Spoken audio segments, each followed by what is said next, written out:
Eu tô de volta aqui. Eu fiz no último vídeo, eu fiz num vídeo aí atrás, uma análise sobre medo e insegurança. Eu trouxe o fato de que eu pesquisando sobre medo e insegurança veio para mim esse livro aqui, A Coragem de Não Agradar, do Kishimi e do Koga. Você vai perguntar assim, cara, o que que um livro de filosofia vai me ajudar a ser um corredor melhor? E eu vou partir de um conceito que eu já tenho dividido com os meus alunos, que é que eles deveriam ter isso gravado, tatuado no braço ou na panturrilha, né? Uma coisa que eles possam olhar e se lembrar de uma coisa importante, de que você não vai ser um melhor atleta se você não for uma pessoa melhor. E a pessoa melhor é no sentido de você se desenvolver mais para você dar suporte para que o seu corpo se desenvolva mais. É uma relação paralela, é uma relação pertinente. É como a árvore e a raiz, tá certo? Então aquilo que a gente vê da árvore é o porte, né? O tamanho, a copa, se ela é frondosa. Então é o porte, é isso que a gente vê no atleta. Ele é rápido, ele é forte, ele tem qualidades físicas, ele tem um corpo esculpido. Porém, precisamos entender que para que a árvore cresça e fique frondosa, ela precisa ter um volume de raiz. Ela precisa ter um terreno que permita que essa raiz se expanda e defina o que vai aparecer para lá de fora da terra. A mesma coisa é o nosso desenvolvimento pessoal. O desenvolvimento pessoal, ele define aquilo que se mostra para lá de fora. Por exemplo, como as capacidades físicas. Toda vez que eu precisar ganhar, eu vou precisar mudar internamente para que eu dê subsídio a romper os limites que foram impostos fisicamente para uma performance, tá? Então, esse é o pressuposto que eu uso para o meu trabalho. Nós só vamos conseguir romper limites físicos, limites de performance, se a gente se transformar interiormente e criar subsídio, criar um terreno fértil para que uma raiz forte, que é a consciência e a autoconsciência, o autoconhecimento, permitam que nossas condições físicas sejam como a árvore frondosa, tá? Então, a filosofia ajuda a gente a fazer as perguntas corretas, certo? Vocês são um ótimo exemplo de como procurar conhecimento sobre corrida e performance e se deparar com tantos conhecimentos vazios e se encantar com tantos conhecimentos vazios que não vão ter uma repercussão eficaz no correr de vocês. Então vocês estão aí o dia inteiro na internet, nos rios, nas piadas e vem fazendo não sei o que comigo e sendo expostos e se apegando a conteúdos que não vão fazer vocês evoluírem, porque estão fazendo a pergunta errada, certo? O momento que vocês descobrirem a arte de fazer as perguntas corretas, vocês vão mudar de fontes, porque vocês vão para as fontes que vão dar as respostas corretas para as suas perguntas corretas, tá certo? Então, a perspectiva de que a gente precisa ter uma consciência, ter um conhecimento pessoal para que a gente possa começar a fazer as perguntas que são certas para as nossas questões. E aqui a própria capa do livro, ele resume aqui, ó, como a filosofia pode ajudar você a se libertar da opinião dos outros, superar suas limitações e se tornar a pessoa que deseja. É isso. É isso que a gente está procurando quando a gente vai treinar para a corrida. Superar as limitações e se tornar um atleta que a gente deseja. A pessoa que a gente deseja é um atleta mais forte, um atleta mais resistente, um atleta mais rápido, um atleta mais ousado. É isso que a gente está procurando. É isso que você está procurando. Você pode não ter nem relacionado isso, nem ter escrito isso num papel, nem se conscientizado disso, mas no fundo é isso que você está procurando. E aí, esse livro, ele é um diálogo entre um jovem e um sábio filósofo. E esse livro é dividido em 5 encontros, que são 5 noites onde eles se encontram semanalmente, até agora, né? Eu estou na segunda noite. E eu vou trazer para vocês o resumo das dúvidas do primeiro encontro entre o jovem e o sábio, para ver se vocês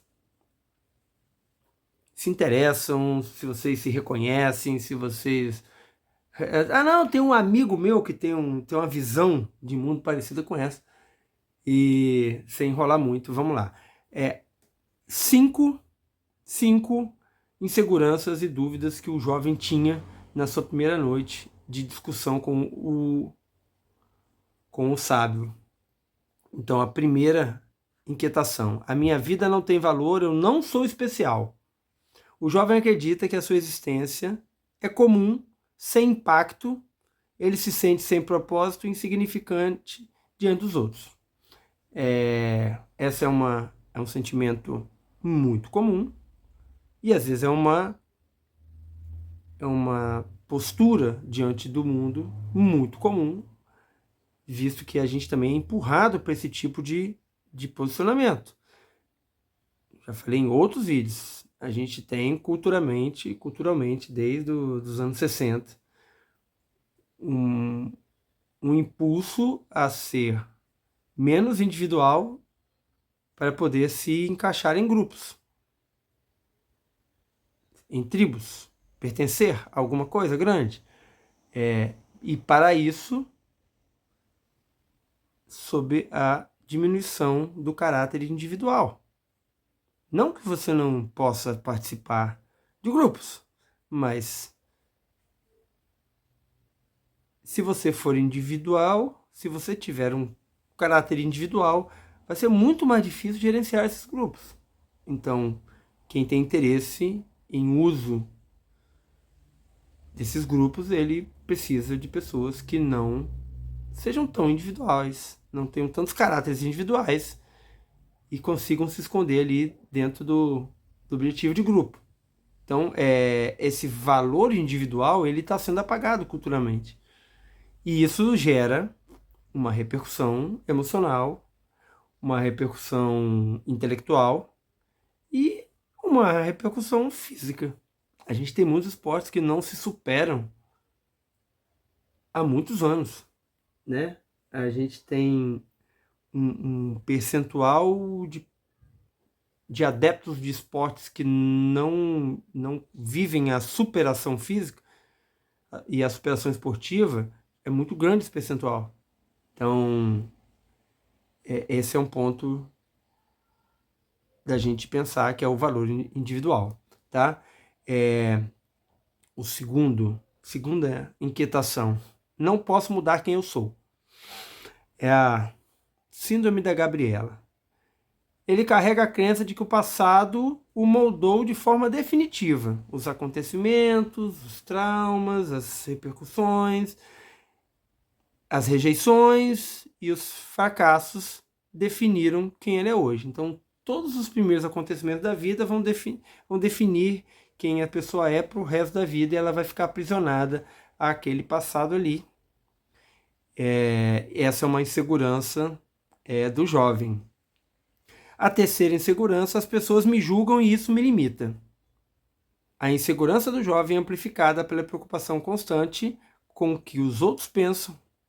Ele tem medo de se expor, de errar e de ser rejeitado.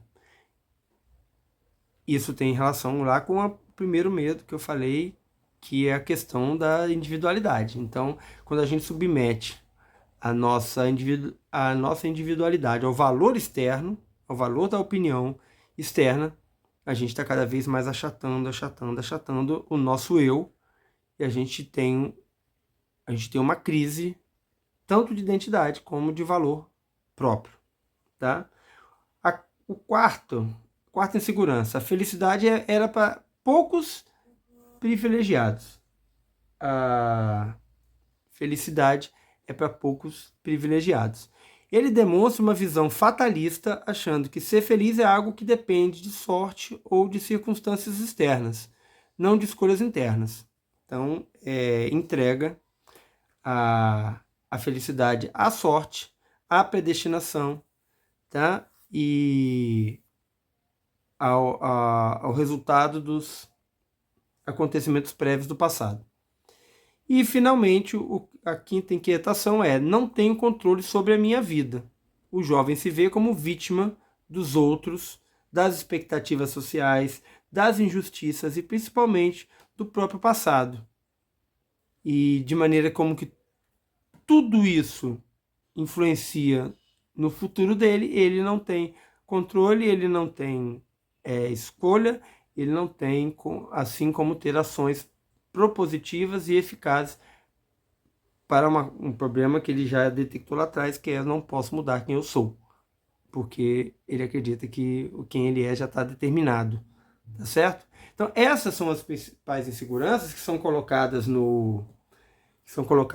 na primeira noite, e esse primeiro encontro, e eles são trabalhadas pelo sábio num acalorado diálogo. E se você se interessar, você tenta acessar aí o livro. Eu vou ler um pedacinho aqui, que é da introdução, que eu achei muito interessante, quando ele fala de subjetividade da visão de mundo, né?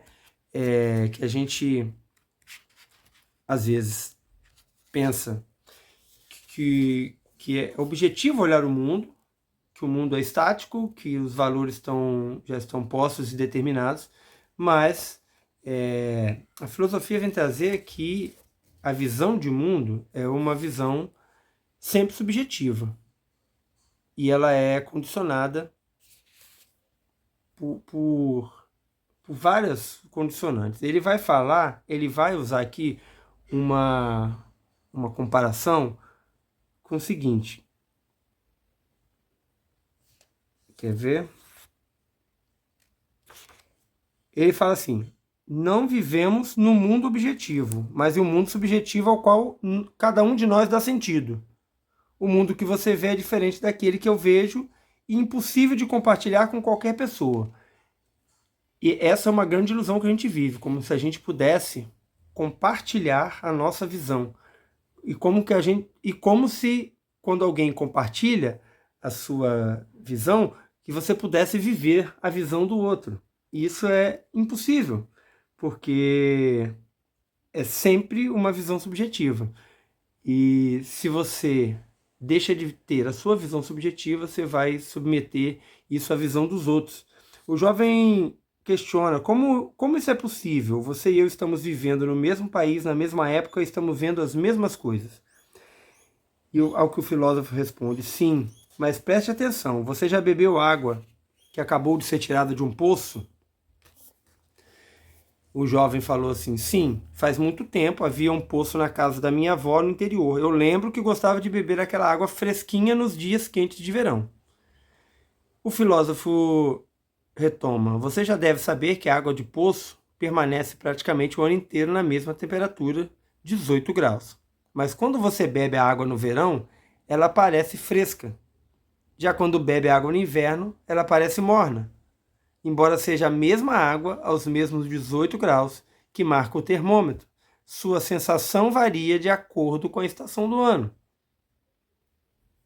O jovem fala assim: isso é uma ilusão causada pela mudança de temperatura ambiente.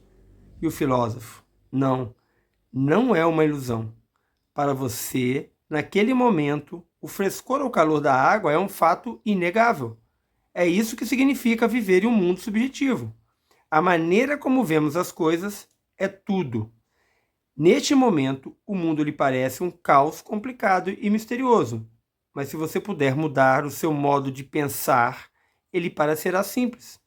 Não se trata de como o mundo é, mas de como você é.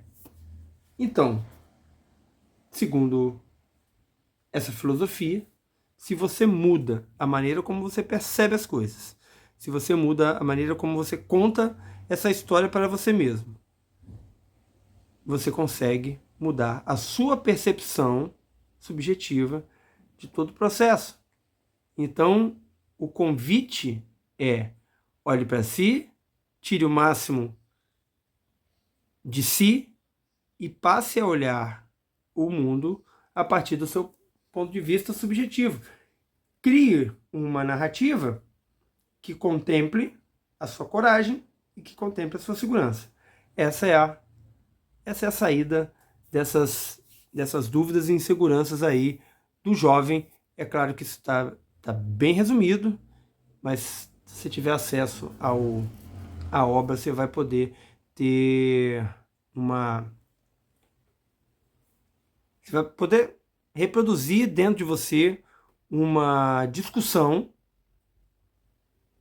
subjetiva, uma discussão só sua, onde você vai percorrer toda a maneira como você formula ideias, como você vê o mundo, como você reage aos relacionamentos, como você escuta as coisas, como você vê o colorido das coisas a partir da sua própria percepção. Tá certo? E falar para você que, cara, o livro, às vezes parece que é você passar 1 hora, meia hora lendo um livro que não tem ilustração, que não tem nada, ele é chato. Mas depois que você penetra na ideia, sua cabeça passa a ter, cara, uma viagem pessoal que por muitas vezes você se desliga da leitura e começa a percorrer sua história, sua cabeça, sua percepção. E quando você vê, você já parou a leitura, você está ali com o queixo caído e imerso em pensamentos e percepções que valem muito mais do que uma sessão de cinema. É isso que eu queria trazer para vocês. Vou mostrar de novo A Coragem de Não Agradar. Tá aí os autores. Esse livro ele tem, vamos lá, 270 páginas, mas eu acredito que uma leitura rápida, ontem e hoje, eu já li 1/4 do livro, daqui a pouco eu vou partir para mais um pedaço. Espero ter contribuído. Fiquem bem.